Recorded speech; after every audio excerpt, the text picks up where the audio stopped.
Отримав від компанії Кьорхер грязьову насадку на мойку з гарячою водою. Документи. Вона коштує 3,5 тисячі гривень, ця грязьова насадка.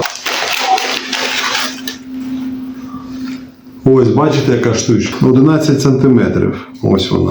Важить вона приблизно кілограм десь. Обрезинена. Тут керамічний шарик внутрі. Ось вона. От бронза і тут різьба. Покажемо, як вона працює потім у ділі. Розрахована на максимальну температуру 85 градусів. Ось така грязьова насадка. Ось так от.